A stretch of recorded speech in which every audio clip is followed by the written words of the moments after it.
I'm Nshuraim and welcome to another episode of Did You Know? Joining me today we have Ustadh Muhammad Abdallah and we'll be discussing on mental illnesses, the likes of depression. But stay tuned and we will be right back.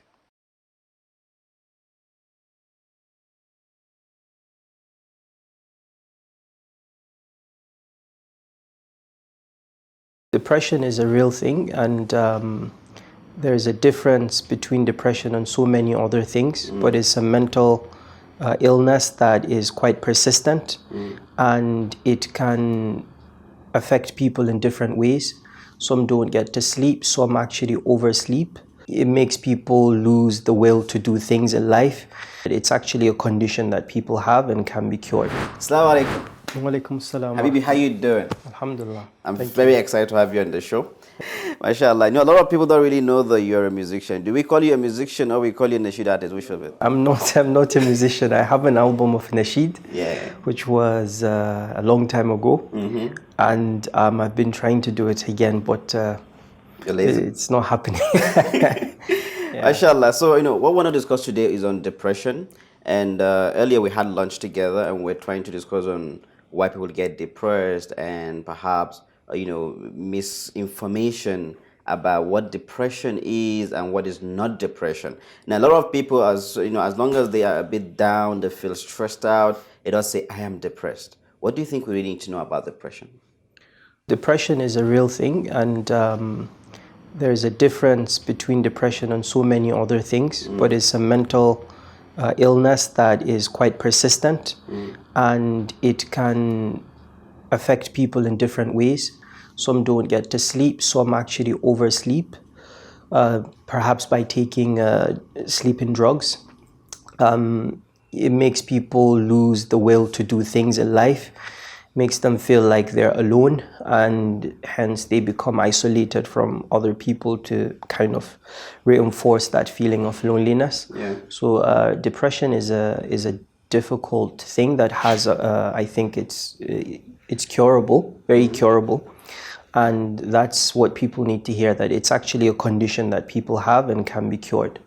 So depression is as it's just like headache. It's a clinical sickness. as well. It's a clinical thing. It can be diagnosed, and once that is done, the psychologist or the therapist can refer the patient to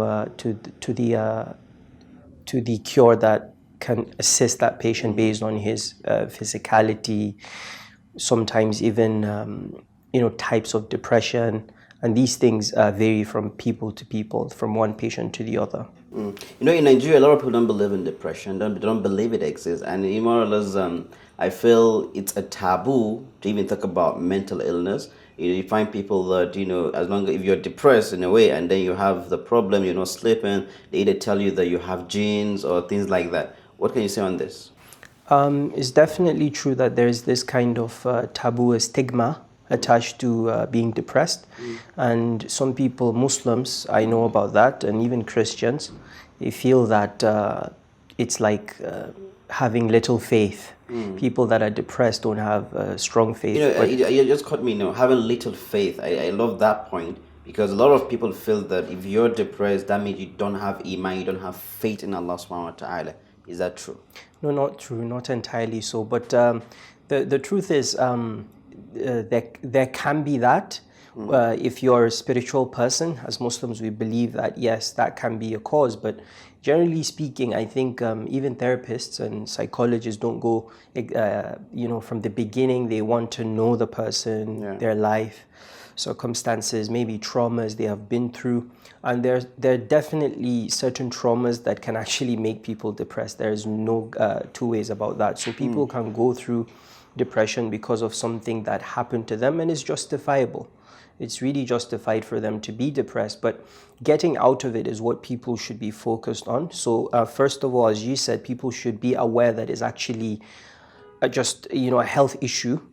It can be an epidemic if not taken care of. A lot of people are depressed without any help, and this is affecting our society.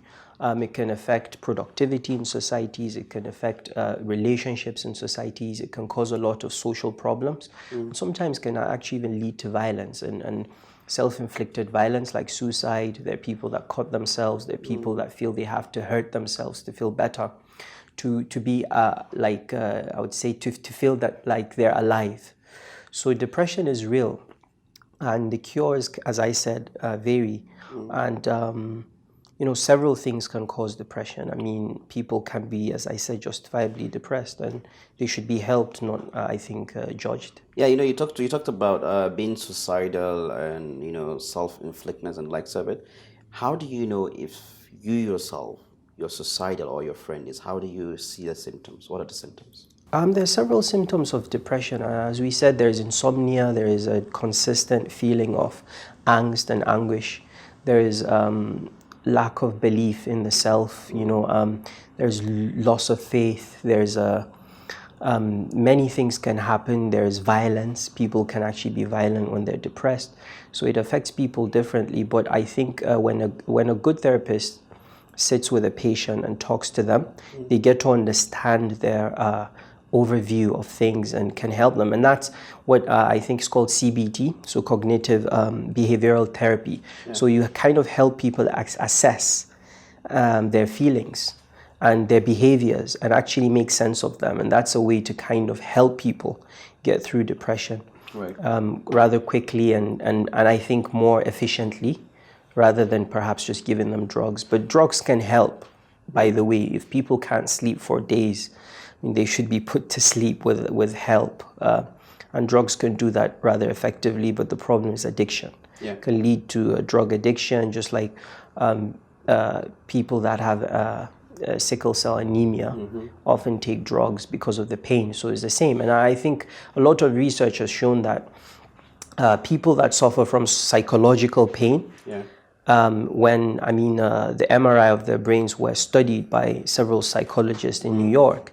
It showed that the same part of the brain that was ignited when people felt physical pain was the same part of the brain that was ignited when they felt emotional pain. Really? It was the same thing, and sometimes it can be even more excruciating than physical pain. And that's when people think of taking their own lives, because they can't stand it. And it's very easy for people that aren't in that kind of position to judge them. Yeah.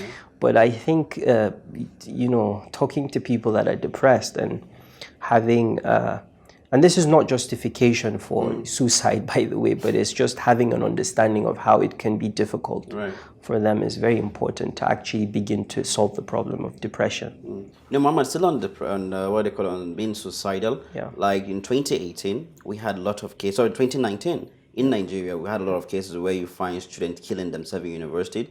I know someone passionately that he killed himself because he wasn't in the university, he wasn't doing well. Do you think that this is associated with the way the teachers or perhaps the lecturers have an interpersonal skill of dealing with their student? Well, that can be a cause of depression, and as I said, many things can cause depression. You see people killed themselves in this country, I think, as you said rightly, last year, young people. So grades, people not making the right grades, people feeling hopeless because they don't have the money to do certain things that are necessary in their lives. A lot of other traumas like losing people in life and things like that can cause people to have depression over a long period of time. So these things are causes. I mean, if you feel strongly about your grades and you don't make them, I mean, you can be depressed. This has been proven.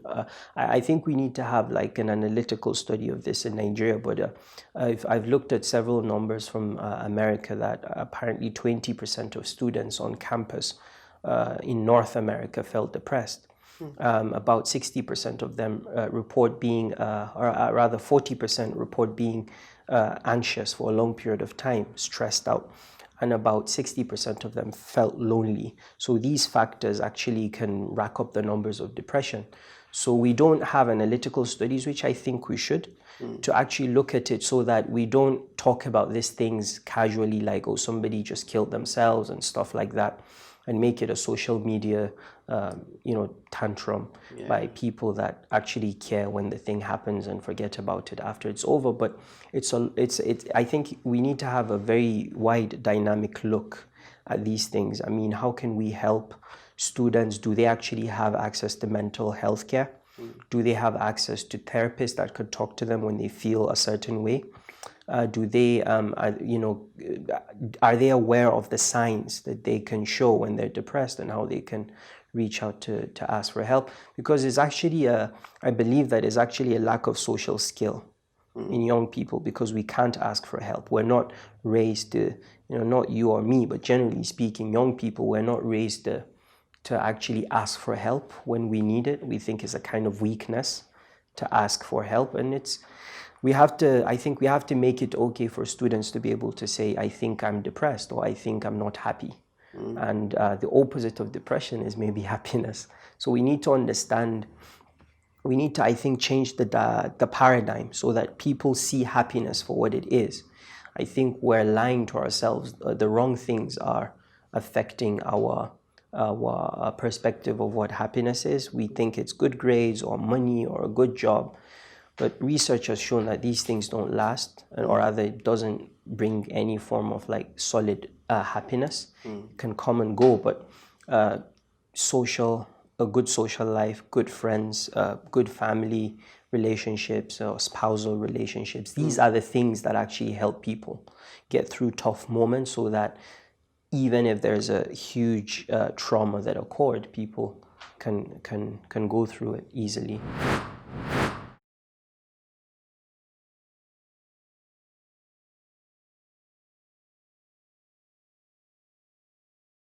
My point here is always think of when obstacles happen, rather than feeling I have failed, what is the strategy forward? So also think about the negative outcomes of certain goals that you have and plan for failure if it happens. When people talk about their problems, they go away. Even if they don't go away, they make sense of them and they become much better. So the emotions are connected with the physical being. People that are depressed and emotionally troubled don't tend to have a strong immune system, so they're susceptible to illnesses, different types, because their immune system drops. Speaking about how, we meet our friends to talk about our problems and likes of it, let's come back to the suicide still. If a person commits suicide, how should the people react to such kind of things? Like after he commit the suicide, because when you find out, what most people do, most young people do, is that this person, this particular university commits suicide, and before you know, we all put it on social media. He did this. They're He going to killed hell. himself. He's going to hell. Blah blah blah, and the likes of it. And then at times that person, he's dead, but he becomes more popular, and other people think, okay, this is making people become popular. I might just as well kill myself. What's your take on this? Okay, I think you're talking about how people highlight the issue of suicide in societies, right? It's a valid point that you made there. I think people should talk about suicide like they ought to talk about it. So there are particular ways I think we should learn to talk about these things. It's a terrible thing for somebody to take their life, and not long ago, people used to call it self-murder. So you've actually murdered yourself. Now people look at it from a different perspective. I mean, psychologists actually see that, they could actually be a valid cause for people to take their lives, which is a sad thing. I mean, there are people that feel they have nobody to talk to. They have no support system. It's easy to say, well, the nusus or the verses, or rather the hadith regarding killing the self, they're clear. But those people don't even know that hadith, right? They don't have access to these things. They don't have access to scholars that can teach them these things in a very organized manner that can help them get through these things. And Muslims are very, very, I think, progressive, or were very progressive on these matters. I mean, 705, if I remember clearly, the year 705, the Caliph Al-Walid built the first psychiatric hospital that had psychology wards with therapists, staffed in this hospital. In the Muslim lands. There was another one that was opened in 800 in Cairo, in 13th century in Damascus, right? This was, the West were still lingering in in the Dark Ages when this started to happen in the Muslim world. I mean, Muslims have written books on psychotherapy. Al-Balkhi, Zayd al-Balkhi actually was a psychologist that talked about depression in such a way that when, I think 2-3 years ago, when they discovered his manuscripts on depression and the minds and anxiety and the definitions, they actually now have to rewrite the history of psychology because of these manuscripts, because they never knew that a Muslim has actually coded these things and talked about how external factors and exogenous, and also the internal factors can cause depression and different types of depressions. Right. So Muslims have been at the core of this. I think we've lost it due to our lack of progression. When the world was moving towards, okay, well, now we have advancements, we can look at brain scans, we can look how people react to certain things, like loss of a loved one, or Muslims were not doing that. Right. So we don't have the audacity to talk about these things as, say, the Western world now is talking about it, looking at how people, you could actually predict whether a person could actually kill themselves through this kind of studies that they're, churning out these days. So I think we need to look at it not just from that angle, whether they're going to hell or not. The fact is they've killed themselves. Suicide is a sin, of course, in Islam and in Christianity, right? They have killed themselves. But, how do you avoid this? How do you, you haven't learned, just talking about the implications of these things is like you saying, well, I don't care what caused them to kill themselves. Right? They just killed themselves. That's what they shouldn't have done. But, what caused them to kill themselves? What things could the society have done to prevent this? These are the kind of questions we should raise so that we stop people from actually feeling that they have to take their lives to solve their problems. Yeah, you spoke about how one can notice the symptoms when if an individual is depressed. What advice do you have to parents or for parents who notice such kind of attribute or symptoms with their kids? What should they do? Well, talk to your. Parents, one of the primary functions of parents is actually to talk to their kids. There's no two way about it. So you have to talk to your kids. You have to understand how they're feeling and appreciate how they're feeling. So there are several things. I would say the first thing is always look at the positive aspects of your kid's life. So I've spoken about this several times. When your kid has all the grades that are good and he misses some, don't focus on the ones he missed. At least focus on it after you've given credibility to the child for actually getting good grades. And that could actually help them. I mean, there's a study by a group of professors in Israel that actually showed that when you use the good grades of a child to talk about the bad one, there's generally a progression in actually getting better with the bad ones. Talk to your kids about their issues, concentrate about the positive, and teach them the path to happiness, which is not in material things. It's about having a good mindset, thinking of things that can go wrong. I mean, always, there's something that I found quite interesting that I read recently. Michael Phelps, the swimmer, who said Bob Bowman, who was his coach, was always telling him to have a mental practice of running the race or swimming the pool before, actually doing it. And he said, we always thought of the positive, but I always had an if-then, right? Yeah. So what that means is if things go wrong, what should I do? And he practiced these scenarios. If water got into his goggles, if his swim track got torn, he could suffer from drag. And it actually happened in 2008 Beijing Olympics. He got water into his goggles and he couldn't remove them because he would be disqualified for breaking stroke. So he actually had the mental practice of, if that happens, this is what I should do. So he counted his strokes, he actually got the gold medal. So my point here is always think of when obstacles happen, rather than feeling I have failed, what is the strategy forward? So also think about the negative outcomes of certain goals that you have and plan for failure if it happens, so that you don't get overwhelmed by it and think that you're a failure. So parents can actually teach children to have this kind of mindsets by explaining these things to them and actually learning those things themselves so that they don't fall into that trap.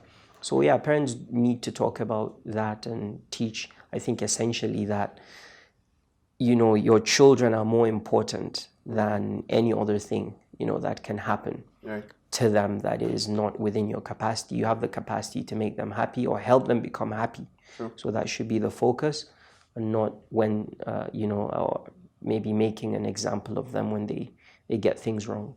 A lot of religious individuals or perhaps clerics and even the masajid today, you don't find us discussing on these topics even though they are actually relevantly timely. What advice do you have for, the khatibs, those that give sermon in the masjid?